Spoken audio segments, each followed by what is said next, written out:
Hola, mi nombre es Herb Douglas y se me ha pedido que presente a Robert Wieland, una leyenda viva de nuestro tiempo. Hemos tenido muchas peticiones de cientos de miles de personas alrededor del mundo para precisar algunos aspectos de la historia que se han convertido en aspectos muy especiales para la denominación adventista y que se centran en el año 1888, así como 1844, dos fechas que están verdaderamente integradas en la historia adventista.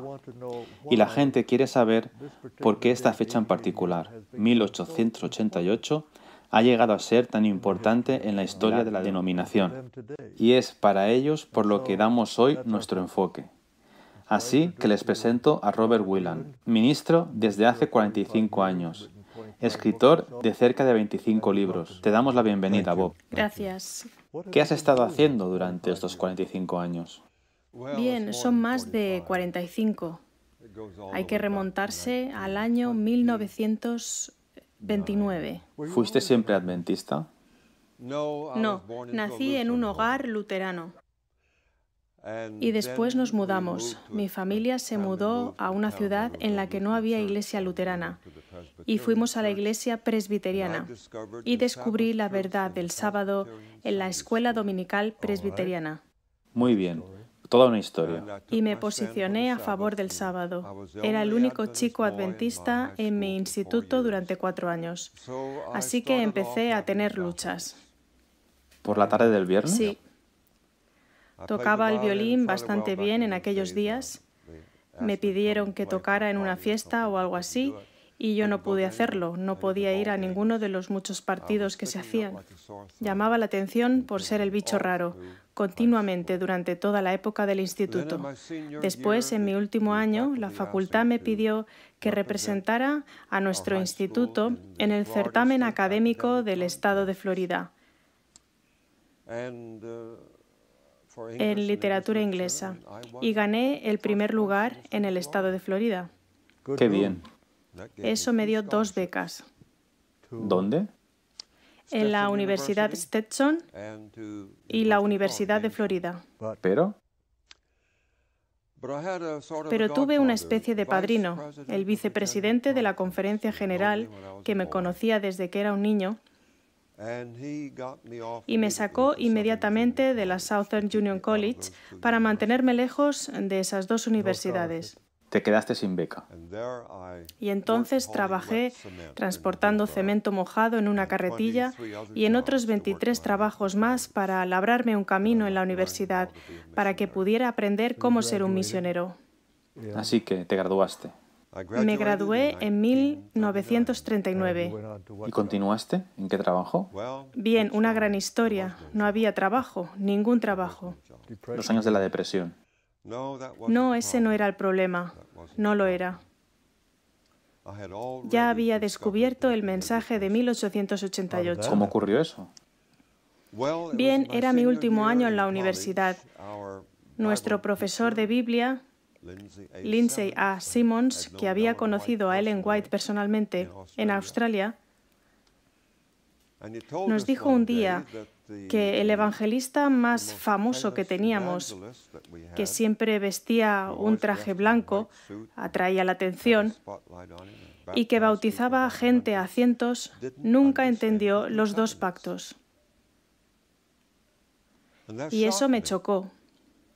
Le pregunté que si ese pastor no entendía los 2 pactos, entonces ¿quién lo haría? Y él miró al techo y miró de aquí para allá y dijo, pues no sé quién lo hará.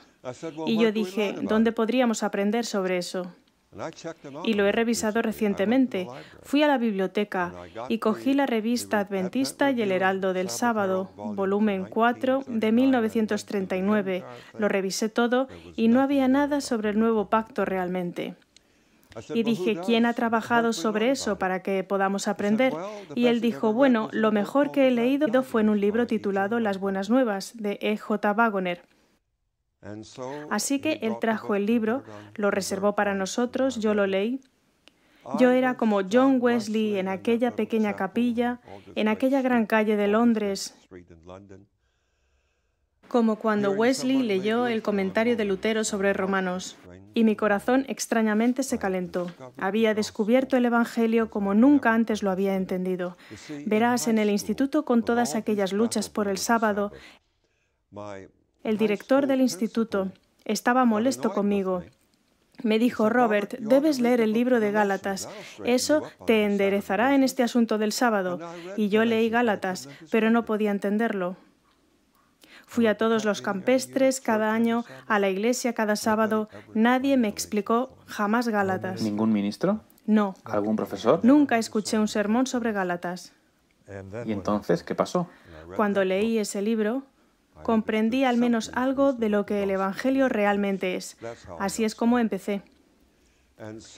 Y de alguna manera, debido a mi temprana vislumbre del mensaje de 1888, que no puedo explicar ahora, no me dieron trabajo. Algo pasó, tú no sabes de esto. Pero ellos no me entendieron y pensaron que yo debía ser cocinero o algo así. Pero yo no podía dedicarme a los negocios porque había dado mi corazón y mi vida al Señor para ser misionero. Todo lo que podía hacer era salir y vender libros, colportar, en lo cual no era muy destacado. Finalmente, un director de publicaciones de la Conferencia General vino y me dijo: tú debes estar en el ministerio. Y mi padrino, el pastor Oliver Montgomery, que era el vicepresidente de la Conferencia General, me dijo: Robert, ve a ver al presidente de la Conferencia General y dile simplemente que tú tienes que tener un puesto. Sabes que tú has sido divinamente llamado al ministerio, tú tienes que tener un puesto. Pues bien, yo no pude hacer eso. No quería usar ningún enchufe para entrar en el ministerio. Así que fui y le dije que estaba disponible si me quería. Y finalmente me invitó a ser maestro de tecnología. ¿Sabes lo que es? Sí, yo lo fui una vez. ¿Ah, sí? Sí. El peldaño más bajo de la escalera. ¿Sí? Yo podía elegir entre $6 a la semana, ser también colportor, o $12 a la semana a tiempo completo. Cogí el de tiempo completo. Eso está muy bien. Y así es como empecé en el ministerio, gracias al Señor. ¿Y después? Bien, ¿Cuál fue la primera iglesia? la primera iglesia fue en San Agustín, Florida, y Vanel, Palatka, un distrito pequeño. ¿Cuánto tiempo estuviste allí? Estuve cerca de 9 meses y después fuimos llamados a ir a África. Es asombroso. Fuiste llamado a ir a África. ¿A hacer qué? Solo a ser un misionero de bajo nivel, a trabajar en Uganda. ¿Qué año fue? Fuimos llamados, fuimos allí en 1945. ¿Alguien te dijo lo que tenías que hacer? ¿Qué hiciste? Sí, teníamos un director de la misión de Uganda que me instruyó en lo que tenía que hacer y me llevó a mi pequeña estación misionera en Kokoro, al este de Uganda, y nos dejó a los dos allí. Una de las razones por las que quería ir a África era porque la revista adventista y Heraldo del Sábado había publicado artículos sobre Ruanda y Kenia, declarando que la lluvia tardía estaba cayendo por la enorme cantidad de bautismos que estaban habiendo, y yo quería ver eso. Cuando llegué allí, la Conferencia General tenía un pequeño libro que te daban, y el pequeño libro decía: vas a ir a África para toda la vida, no solo por 7 años. Establécete, aprende el idioma, conoce a la gente. Y lo hice. Conocí a la gente y descubrí que esa no era la lluvia tardía. Por supuesto, aprendí 2 lenguas allí. Y si quieres que te sea honesto, la verdad era que aquella querida gente eran bautistas del séptimo día. No tenían ni idea del mensaje del santuario, no entendían lo que realmente es la justificación por la fe, y Uganda se convirtió en la capital mundial del SIDA. Vi horribles desórdenes. El comisario del distrito británico tuvo que escribirme una carta diciendo: lamento informarle, señor Whelan, de que su profesor misionero está manteniendo relaciones carnales con las chicas. Era una plaga. ¿Qué podía hacer? Deseaba volver a casa. ¿Por qué estaba gastando mi vida en este tipo de situación? Era un desastre. ¿Cómo te llevó esto a entender o cómo aplicar el nuevo pacto como hemos mencionado? Bien, descubrí que la disciplina no iba a ayudar. Esta querida gente tenía que entender el Evangelio. Amén. Y fui forzado a estudiar. Pues bien, llegó un movimiento engañoso que arrasó la iglesia protestante en Ruanda y se infiltró en la misión de la iglesia de Inglaterra en Uganda, y desde allí llegó a nuestra pequeña iglesia adventista del séptimo día en Uganda. Venía del movimiento del grupo de Oxford y parecía traer un reavivamiento y traer gozo y autoestima. Parecía que hacía feliz a la gente y al principio creía que era algo bueno. Hasta que alguien, bien, ellos te decían que los cristianos normales están en un nivel bajo, pero que los cristianos reales estaban en un nivel más elevado. Eran los únicos que decían: somos salvos, sois salvo, aleluya. Y cantaban una pequeña canción y bailaban dando unos saltos. Entonces estaban en ese nivel más elevado. Y alguien me indicó que en el libro Palabras de Vida del Gran Maestro se nos dice que nunca pensemos en decir soy salvo. Eso es engañoso.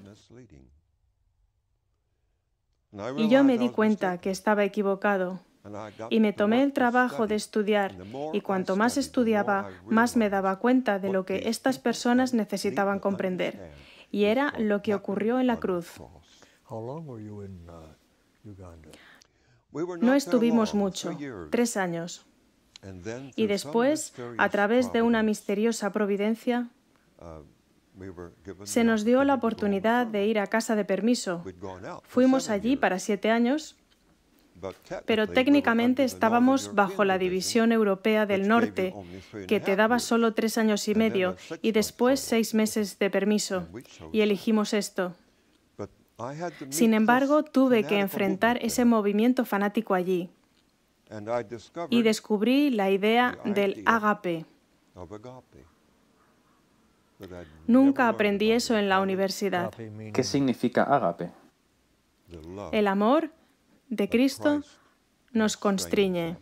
2 de Corintios 5:14. La palabra griega ágape, lo que encontré en ese libro de Andrés Nygren, ágape y eros. Algún misionero volvía a casa, a Inglaterra, estaba vendiendo sus libros y tenías que pagar un chelín y me rondaba por la cabeza. No lo entendí al principio, pero lo llevé conmigo en mis largos safaris en el monte y estudiaba hasta que finalmente capté la idea y empecé a predicar eso a los africanos. Y lo que pasó en la cruz, lo que Jesús hizo por nosotros, cómo justificó al mundo entero por su sacrificio. Y también lo que había descubierto sobre el mensaje de 1888 al leer las buenas nuevas que Cristo, en su encarnación, tomó nuestra naturaleza caída pecaminosa, lo que significó que yo pudiera decir a esa gente en Uganda: Cristo fue tentado como tú lo eres. Sí, Él fue tentado sexualmente como un hombre también. Y Él condenó al pecado en la carne caída y pecaminosa. Romanos 8:4. Romanos 8:4. Y empecé a predicar eso. Y el Señor bendijo. Por primera vez vi lágrimas cayendo de las mejillas de los africanos. ¿Por qué? Porque prediqué sobre lo que había ocurrido en la cruz. Sus corazones fueron conmovidos. Algo estaba pasando. Ahora bien, yo no trastorné el mundo, no estoy diciendo eso, pero descubrí que la predicación de la cruz impacta los corazones humanos. Después volvimos a casa de permiso. ¿Y te digo lo que pasó? Obviamente. ¿No fuiste a plantar patatas? Fui al seminario, a nuestro seminario teológico, que entonces estaba en Takoma Park. Y me matriculé en la clase de justificación por la fe. ¿Por qué? Porque quería aprender sobre eso. El profesor era una persona maravillosa. Nunca antes le había escuchado predicar. Solo tenía 33 años, como yo. Y al principio pensé, este hombre es nuestro Josué, que nos guiará a la tierra prometida. Era absolutamente maravilloso. Sin embargo, una semana o 10 días después, empecé a ver algunas cosas que no me encajaban, cosas que me molestaban, y finalmente caí en la cuenta de que era la misma teología que tuve que enfrentar allí, en Uganda. Muy interesante. Y fui a hablar con el profesor. Quería visitarle y decirle cuáles eran mis convicciones. Él no me recibió. Y finalmente, lo que pasó fue que él estaba recomendando los libros de E. Stanley Jones, de mi generación previa. Yo conozco esos libros. Sin embargo, E. Stanley Jones fue el Rick Warren de aquella generación, el gran líder evangélico. Y leí los libros de E. Stanley Jones para ver lo que él decía. Él escribió una pequeña oración en un libro devocional. Oh Señor, me amaré a mí mismo en ti en este día, porque el amor al yo es amor de Dios. Eso me despertó. Y también cuenta que fue a la tumba de su abuela y se comunicó allí con ella. Y por todas partes estaba esa idea de la autoestima. ¿Qué hace la cristiandad? ¿Cuál es su instinto primario en cuanto al yo? ¿Crucificarlo? No. El yo debe ser afirmado. El yo es digno de amor. Eso fue muy bien recibido por nuestra pequeña clase de Cristo, nuestra justicia. Bueno, por mí no fue tan bien recibido. Tenía algunas luces rojas brillando que me inquietaban y fui a ver al presidente. Él no se tomó bien lo que le dije. Y ahí empezó para mí estos 50 años y alguno más de pruebas y a menudo de ser malentendido, a lo que te referías hace un momento. Un manuscrito recientemente puesto en circulación se convirtió en un libro escrito en aquella época que precipitó la Conferencia de Biblia de 1952, la cual fue internacional. Lo fue. ¿Cuál era ese libro? Bien, la división del sur de África había determinado que Donald K. Short y yo fuéramos delegados en la sesión de la Conferencia General de 1950 en San Francisco. ¿Quién era Short? Donald K. Short era el director misionero de la estación misionera más grande en África en ese momento. Viajamos juntos en barco, así que nos familiarizamos y hablamos un poco. No éramos amigos en absoluto, pero ambos nos oponíamos a recibir concesiones del gobierno para nuestras escuelas. Ambos nos oponíamos a bautizar un gran número de personas sin instruirlas. Más o menos teníamos las mismas convicciones sobre la obra misionera. Y cuando llegamos a la sesión de la Conferencia General de 1950, asistimos a todas las reuniones de la sesión previa, las cuales eran predicaciones centradas en Cristo. Escuché atentamente Y caí en la cuenta de que aquellas predicaciones centradas en Cristo que estábamos escuchando era la teología de las iglesias evangélicas guardadoras del domingo sobre justificación por la fe, y no lo que Dios nos dio en 1888. Me he dejado un detalle. Antes de dejar el seminario, fui al White State para pedirles si podía ver lo que Ellen White tenía que decir sobre 1888. Arthur White estaba afuera, estaba en Sudáfrica, pero era D.E. Robinson quien estaba a cargo. Y él dijo, no, bueno, no solemos dejar a la gente leer esos materiales porque son bastante controvertidos. Pero yo no me fui, me quedé allí. Y él me dijo, ¿qué quieres saber? Dije, he estado en el seminario y he escuchado cosas que son contradictorias. Me gustaría saber lo que Ellen White dijo. Bien, dijo él, ¿quién es usted? Y dije, soy el presidente de la misión de Uganda. Conozco a su hijo Virgil. Ambos fuimos miembros del Comité de la Unión Africana. Muy bien. Pasé y me trajo una carpeta que contenía mucho del material que era muy significativo, al menos en aquellos 4 enormes volúmenes que fueron publicados, materiales de 1888.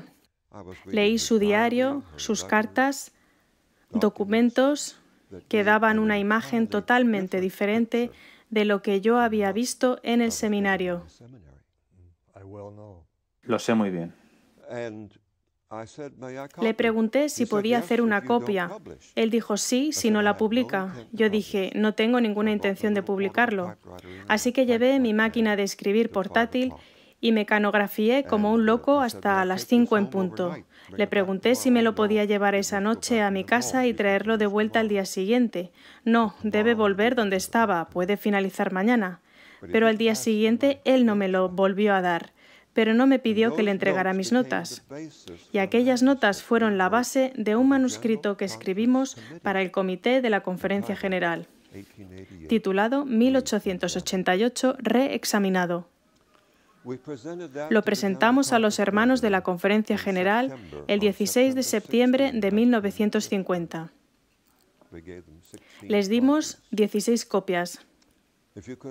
Si hubieras podido visitar las oficinas de la Conferencia General aquella siguiente semana, hubieras encontrado a hermanos leyendo aquel manuscrito. Eso es a lo que ese hermano se refería, que precipitó la discusión de acá para allá, pros y contras, que finalmente llevó a la Conferencia Bíblica de 1952. Ese fue el antecedente. Y hubieron oradores que hablaron sobre este punto, de lo que queremos decir por la justicia de Cristo. Sí que hubieron. Hubo una clara presentación sobre los 2 pactos en la sesión de 1952, así es. ¿Y qué pasó después? De alguna manera tendrías que haber sido exonerado. No, no lo creo. Porque en 1950, cuando los hermanos leyeron el manuscrito, sabían que éramos leales a la Iglesia. Ellos temían que no fuéramos leales. Pensaban que íbamos a ser problemáticos o algo así.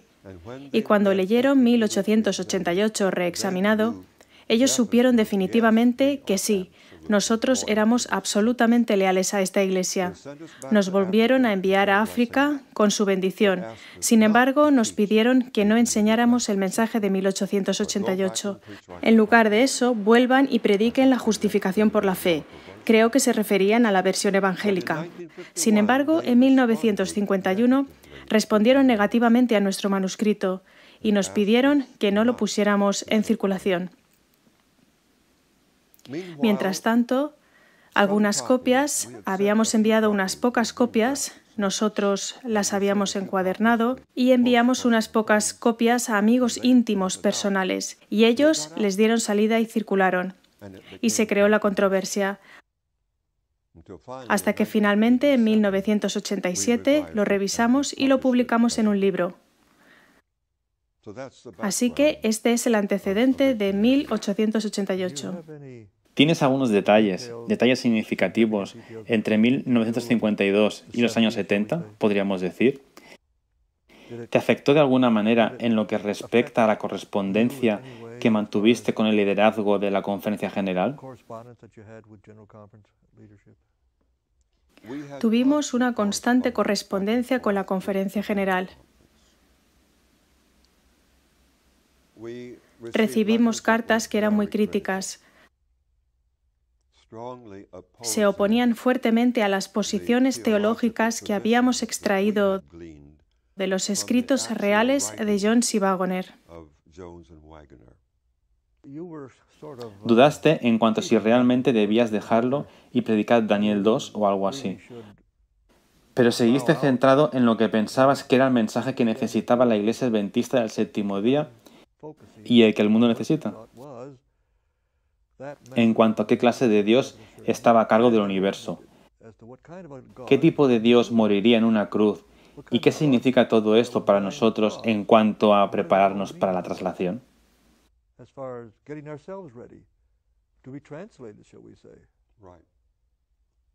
Tuve la convicción todo el tiempo que Dios envió el mensaje de 1888 específicamente para preparar un pueblo para la traslación en su generación.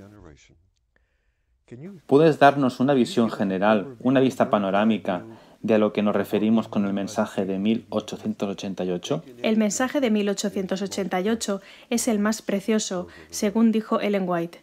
Esas fueron sus palabras. Los dos jóvenes mensajeros que el Señor envió con el mensaje tenían credenciales divinas, dijo ella. Su comprensión de la justificación por la fe fue mucho más allá que la de Lutero y Calvino. Interesante. O los evangélicos de esa época. Y la razón es que Jones y Wagoner, aunque eran jóvenes, estaban en la treintena, lograron combinar juntos la idea única, idea adventista de la purificación del santuario, con la idea de Pablo de justificación por la fe. Y poniendo estas dos doctrinas juntas, Jones y Wagoner descubrieron lo que llamamos el mensaje de 1888. Por tanto, había algo que los evangélicos guardadores del domingo, no podían entender, porque no tenían ni idea del mensaje del santuario. Cuando hablas del mensaje del santuario y su conexión con la justificación por la fe, ¿qué tiene que ver con nuestra preparación para ir al cielo?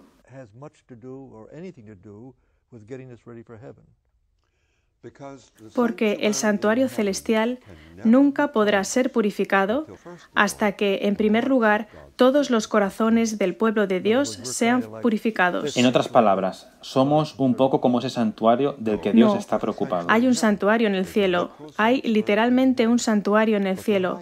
Pero el sumo sacerdote nunca podrá tener éxito en la purificación de aquel santuario, del registro de nuestros pecados, antes de que, en primer lugar, todos esos pecados sean erradicados del corazón humano.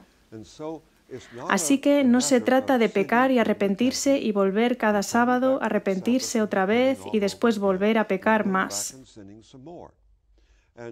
La idea general en la Iglesia hoy, siento decirlo, es que es imposible vencer realmente el pecado per se.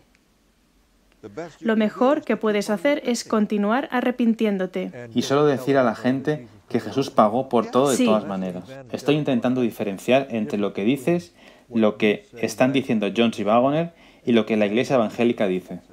La Iglesia evangélica dice, Jesús te perdona.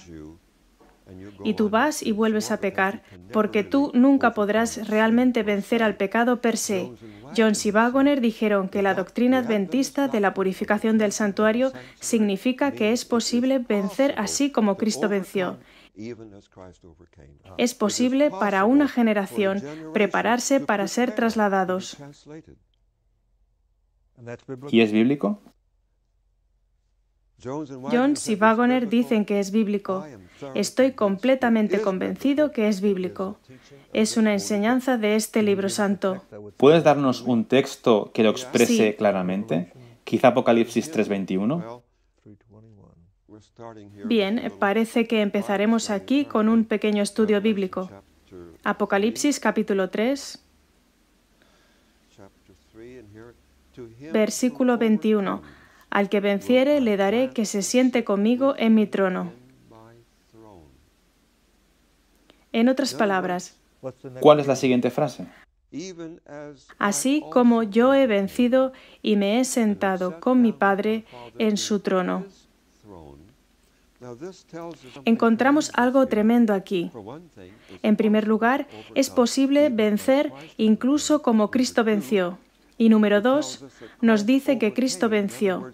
En otras palabras, Cristo tenía una constante lucha con el yo, como nosotros tenemos una lucha con el yo. Y mientras que nosotros cedemos al yo, cedemos a la voluntad del yo. Jesús nunca lo hizo. Él siempre condenó al pecado en nuestra carne caída y pecaminosa. Y número 3, aquellos que venzan estarán invitados a participar con Cristo en los últimos eventos de la historia humana.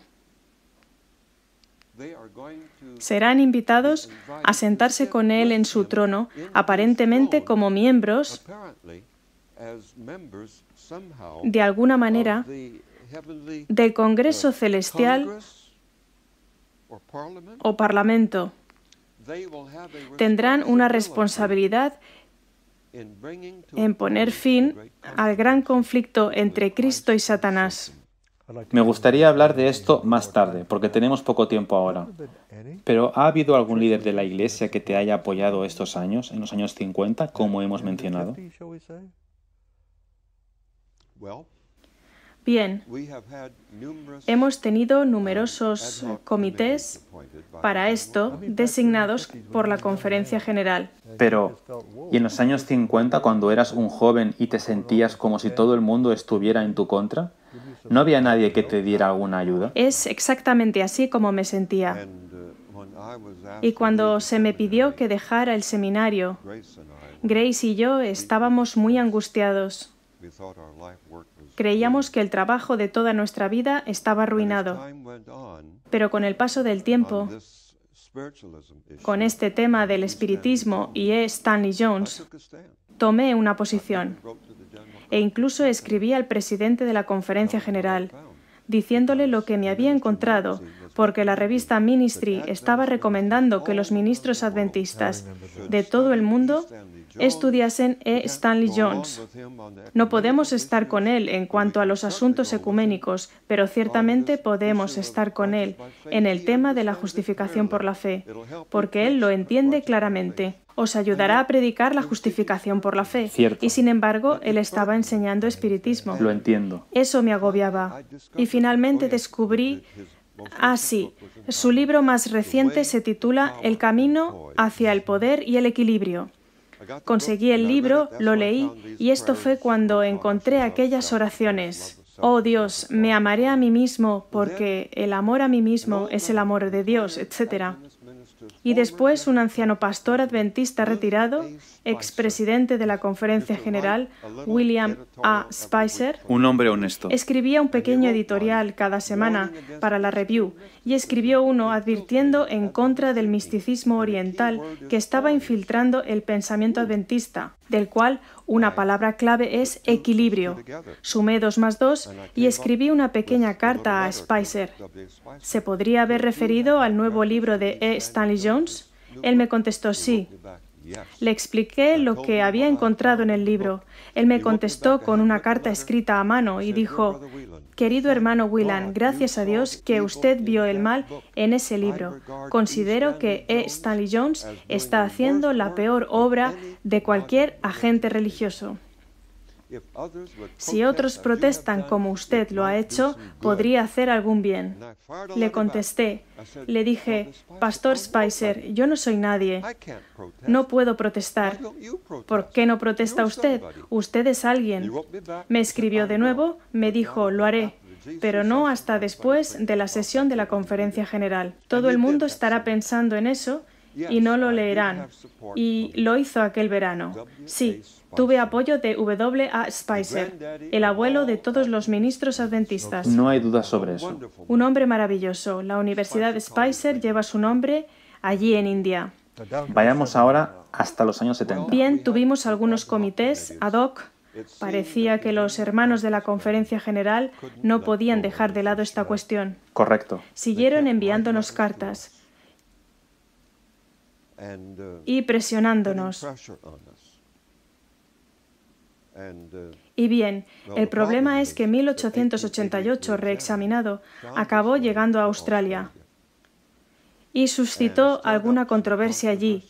No teníamos nada que ver con eso, pero los hermanos estaban angustiados por eso y esperaban que pudiéramos retractarnos, volver atrás o algo así, para acallar las protestas de la gente.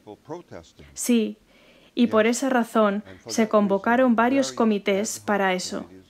Se convocó uno en 1972, un comité bastante grande, compuesto por la inteligencia de nuestro mundo académico y el liderazgo de la Conferencia General.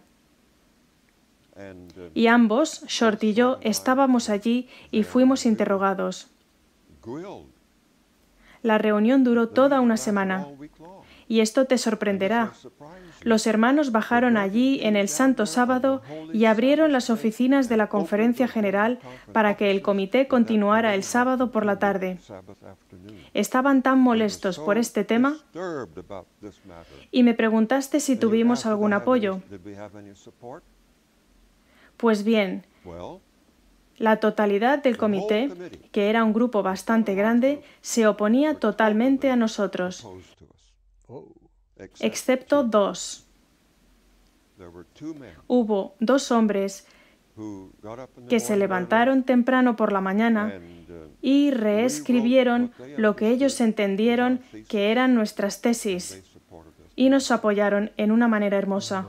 Me acuerdo que yo estaba allí, lo vi todo. Ahora te diré quiénes fueron esos dos. Uno era Marvin Maxwell, el hijo del tío Arthur, y el otro fue Herbert Douglas. Un tiempo interesante, pero hemos tenido algunos vicepresidentes de la Conferencia General que realmente nos apoyaron, aunque es posible que no hayan querido salir adelante. Ellos no salieron del armario. Correcto, pero nos apoyaron. Y sí, hoy en día tenemos muchos pastores que nos apoyan. Hay uno que es pastor de la iglesia Hayward, justo aquí en el norte de California, que nos apoya maravillosamente. Hizo un estupendo escrito. Y hay otro pastor de la iglesia de Oakhurst, que es miembro de nuestro pequeño comité, y después pastores esparcidos por aquí y por allá, que abiertamente se identifican con nosotros. Pero hay muchos pastores que leen nuestros escritos y dicen amén. Sus corazones responden y creen, pero no han salido todavía del armario. Pero creo que están en el camino. El Señor está obrando y tengo la confianza absoluta de que el Señor va a llevar a esta iglesia al arrepentimiento y a la aceptación de este preciosísimo mensaje. Ahora bien, Bob, hemos estado diciendo durante más de 150 años que el Señor está cerca. Su venida está a las puertas. ¿Tenemos algún problema con el lenguaje? ¿Cómo puede algo estar cerca, incluso a las puertas, durante 150 años? ¿Hemos estado equivocados? Ojalá que 12 o 13 millones de personas hiciera esta pregunta alrededor del mundo. Ojalá que nuestro pueblo en Norteamérica, donde el movimiento empezó, se parara y pensara en lo que tú acabas de decir. ¿Podemos otros 500 o 1000 años seguir diciendo que la venida del Señor está cerca? No tiene sentido. Ellen White declara que si el mensaje de 1888 hubiera sido aceptado por el liderazgo de la Conferencia General, el Señor podría haber llegado alrededor de 1893. Me preguntarás dónde está esto, y está en el boletín de la Conferencia General de 1893, página 419, y lo dijo muchas veces. Al menos 40 veces que yo sepa. Correcto. Y finalmente, después del cambio de siglo, ella tuvo que declarar que teníamos que permanecer en este mundo por muchos años más debido a nuestra insubordinación al Señor. Y creo que ya ha pasado demasiado tiempo. No veo ningún sentido en continuar siendo un cuerpo de iglesia que ama el mundo, tibia, que ama al yo, por otros 25 o 50 años. No veo la finalidad de esperar tanto tiempo. ¿Está esperando a que el mundo esté peor, que se añada más y más maldad, y cuando sea demasiado, Él vendrá, de todos modos? Espero que no tengamos que esperar tanto. Pero es esa la forma en que se piensa. Bien, no puedo creer la descripción bíblica y la comprensión de Ellen White del final de la obra de Dios, y que Cristo, como el novio celestial, va a tener que llevarse por delante a su futura esposa, cogerle por el pelo y arrastrarla al altar. No puedo ver que esa sea la imagen en la Biblia. Entonces, ¿la Biblia dice algo sobre por qué Dios espera? Sí, en Apocalipsis 19, versículos 7 y 8, leemos sobre aquellos grandes coros de aleluya. 4 de ellos: gocémonos y alegrémonos y démosle gloria, porque han llegado las bodas del Cordero, y su esposa se ha preparado, ella misma. Por lo tanto, la única razón por la que el Señor Jesús todavía no ha venido es porque su futura esposa no se ha preparado. Juan habla mucho sobre el sellamiento de este grupo de gente. Palabras interesantes. Hay algo quizá en Apocalipsis 7 que esté unido con lo que acabas de decir. En Apocalipsis 7 lees sobre 4 ángeles que están comisionados para detener los 4 vientos de contienda hasta que hayan sellado a los siervos de Dios en su frente. Y son los 144.000 sellados, que espero que sea un número simbólico, no literal. Entonces, ¿estás diciendo que Dios está refrenando la entropía natural del mal y la continua miseria en este mundo? ¿Está refrenando mucho de esto porque Él no tiene suficiente pueblo para ser sellado?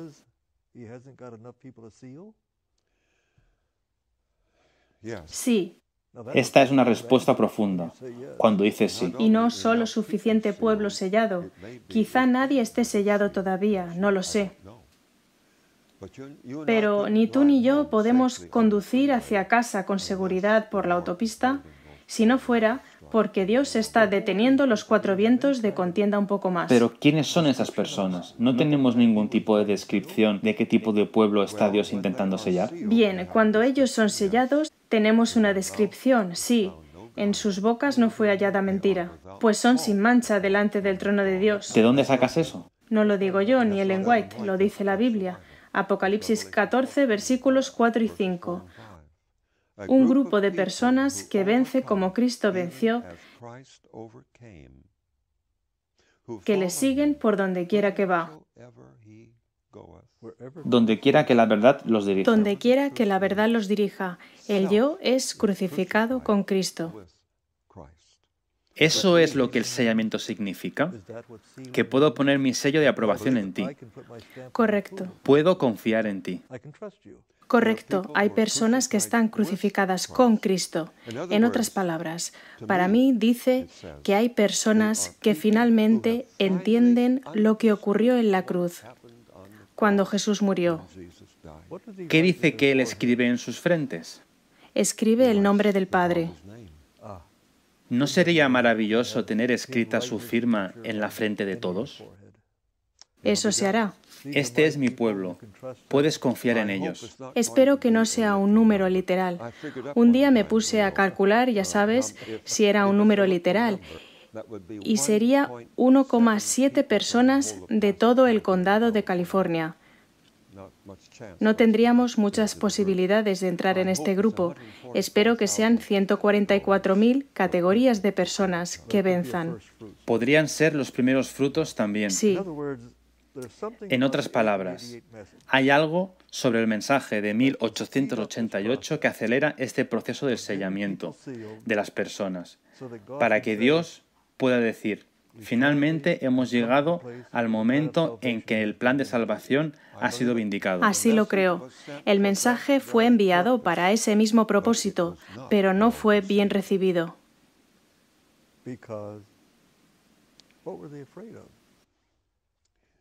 Bien, hubo una serie de factores involucrados. Por un lado, los líderes de la Iglesia eran hombres con pelo canoso y los dos mensajeros que trajeron este preciosísimo mensaje eran jóvenes. Mira que nosotros tenemos el pelo canoso ahora. Lo sé, lo cual significa que tú y yo estamos en una situación muy peligrosa, porque son los hombres viejos los que hacen estúpidos errores. Mi constante oración es: oh Señor, por favor, oro el Salmo 71, oh Señor, ahora que soy viejo y canoso, no me abandones. Por favor, tómame de la mano y no me dejes tropezar y hacer algún estúpido error que arruine el trabajo de toda mi vida. Vamos a ponernos serios. ¿Qué eran estos hombres que trabajaban 80-90 horas a la semana? Sí, Que devolvían su diezmo fielmente, que realmente dedicaban su vida al liderazgo de esta iglesia, sin moteles, sin autopistas fantásticas. ni siquiera restaurantes, comían solo un almuerzo. ¿Por qué estos buenos hombres tendrían miedo de lo que estos jóvenes Jones y Waggoner estaban diciendo? Bien, la única respuesta posible es que ellos estaban inmersos en el antiguo pacto. Nunca entendieron verdaderamente el nuevo pacto. Ellos amaban el sábado. Sí, ellos guardaban el sábado, pero había una preocupación egocéntrica que les motivaba. Expresa tu opinión aquí. Bien, una preocupación egocéntrica. Habían renunciado a propiedades en esta tierra con la esperanza de obtener propiedades en el cielo. No estoy diciendo que esté mal tener el deseo de ser salvo y tener una mansión en la Nueva Jerusalén. Pero cuanto más cerca estés de la cruz de Cristo, menos pensarás en la mansión en la Nueva Jerusalén. El amor, que es ágape, cuando Juan dice en 1 de Juan 4:8 que Dios es ágape, él usa esta palabra. Dios es amor y usa la palabra ágape. Es un tipo de amor completamente diferente que lo que nosotros, seres humanos, conocemos en esta tierra. Como Filadelfia. Sí, ese es filos. Filos es solo afecto familiar, lo que está muy bien, por supuesto. Ágape es un tipo de amor. Ágape es un tipo de amor que se atreve a ir al infierno para salvar a otros. Y eso es lo que Cristo hizo en su cruz. Y verás, yo nací como luterano y asistía a las iglesias presbiterianas, metodistas. Amo a esa gente, a las iglesias que guardan el domingo todavía. No es culpa suya que no vean lo que pasó en la cruz, porque ellos creen en la doctrina pagana papal de la inmortalidad natural. No pueden concebir cómo Cristo, cuando murió en aquella cruz, en realidad murió la segunda muerte del mundo. Cristo derramó su alma hasta la muerte. Isaías 53, versículo 12. Él se vació de sí mismo. Filipenses 2, versículos 5 y 6. Como cuando vacías una botella hasta la última gota. Él lo dio todo, incluso su vida eterna. Cuando clamó a gran voz, «Mi Dios, ¿por qué me has abandonado?», le parecía que el Padre le había abandonado. Así es. Y él estaba dispuesto a ser abandonado por el Padre si podía salvarnos a ti y a mí. Conecta eso con la segunda muerte. Bien, la segunda muerte es una muerte de la que no hay resurrección. Es una renuncia a la esperanza, a decir adiós, a vivir para siempre, que es la consagración que Cristo hizo por nosotros. Pero las personas que sufren la segunda muerte han sido resucitadas. Pero no para vida eterna. Correcto. Han sido resucitados para el juicio, sí. Y es interesante, 1 Corintios 15 nos dice que ambas resurrecciones son en Cristo. Es verdad. Sí, así que incluso los malvados son resucitados en Cristo, lo que es una pequeña percepción de la realidad de que cuando Cristo murió en la cruz, redimió al mundo. Pero ahora, en la segunda resurrección, llega el momento real. La realidad está verdaderamente ante ellos. Esto es lo que han perdido. Así es, en Apocalipsis 20, versículo 12, los libros son abiertos. Y todos los secretos de estos libros son revelados abiertamente. ¿Por qué tiene que pasar esto? Esto tiene que pasar para que el gran conflicto finalice. Porque si ha quedado alguna duda sobre el carácter de Dios, del ágape, del amor, el pecado puede resucitar otra vez. O ser injusto. O ser injusto, sí. Y cuando los malvados finalmente se vean a sí mismos como en realidad son, y vean cuán profundamente egoístas han sido siempre, y cómo cada uno de ellos han clavado aquellos clavos en las muñecas y tobillos de Jesús, crucificaron al Señor de Gloria, cuando se den cuenta plenamente, vean la luz. El dolor será peor que el fuego del lago de fuego.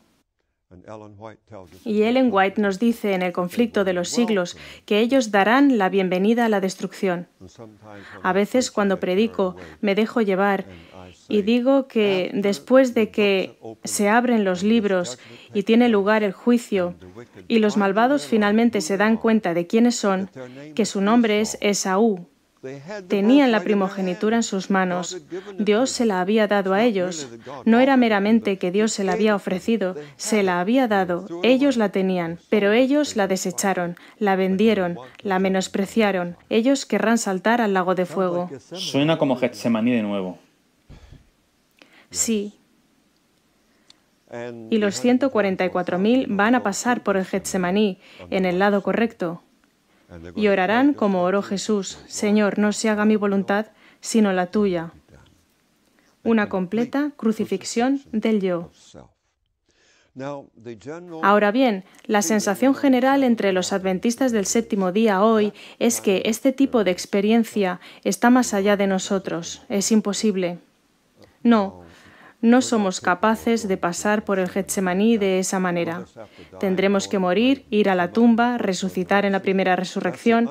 Esta es la ruta subterránea para ir al cielo. Esa es la manera fácil de ir. Incluso si tienes cáncer, tomas medicamentos que quitan el dolor. Tuve a una querida dama que fue mi secretaria, me escribió una carta la semana pasada. Ella está cansada, dijo Robert y Grace. ¿Sabéis? No quiero atravesar el tiempo de prueba. Solo quiero morir e ir al cielo de esa manera. Bien, ella es mayor y no quiero hacerle sentir dolor o algo así. Pero cuando la gente joven me dice eso, yo digo, ¡qué vergüenza! Estás privando a Cristo de los testigos que necesita y espera en los últimos días. Exactamente. Sigue predicando eso. Bien. El que está trabajando tiene mucho por hacer. Pero las personas que se levanten en la segunda resurrección, la cuestión real de su angustia es que se resistieron a lo que Dios ha estado tratando de darles. Así es. Has dicho, y otros han dicho durante años, que es más fácil salvarse que perderse. Eso es herejía, cuidado. Como buen pastor adventista, debes decir a la gente lo duro, los muchos sacrificios, lo empinada que es la montaña que tienen que escalar. Eso es lo que la mayoría de los pastores adventistas creen que es su deber, decir al pueblo. Horrible. Pero el mensaje de 1888 sugiere una idea totalmente diferente. Muy bien. ¿Cuál es? Cuando entiendes cuán buenas son las buenas nuevas, cuando llegas a apreciar lo que es la fe, como Ellen White la definió, la fe es la apreciación del corazón de lo que le costó al Hijo de Dios salvarnos. Cuando te das cuenta lo que se ha hecho por ti, entonces ese amor, ese ágape de Cristo te constriñe. Y la palabra constreñir no significa que te detiene, sino que te empuja hacia adelante. Podría casi decir que te lleva a una vida de ministerio, de total sacrificio del yo para el Señor Jesucristo.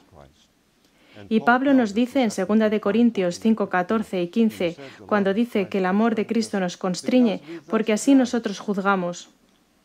Como cuando calculas 2 más 2 son 4. Bien, consideramos que si uno murió por todos, eso significa que todos murieron cuando Él murió.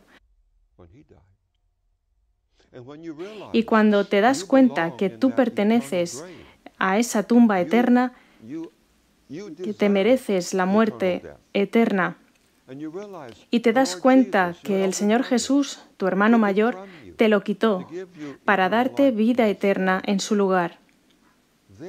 Entonces, ese amor que te constreñirá a vivir no para el yo, sino para Él, que murió por ti y resucitó. Por eso es fácil salvarse y difícil perderse. Pero no pongas un punto ahí.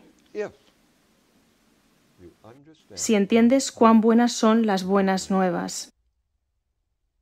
¿Tiene sentido? Tiene sentido para mí porque no puedo entender el Evangelio de otra manera. Por supuesto que la negación del yo es una experiencia constante y diaria. Nos arrepentimos diariamente. Hay algunos programas de televisión que solía ver hace un año que estaban perfectamente bien. No había nada malo en ellos. Ya no tengo tiempo de ver la televisión. Estoy arrepentido de perder el tiempo en algo en lugar de estar haciendo algo mejor. Es una constante experiencia de arrepentimiento. Y por eso estoy resistiendo. Negación del yo.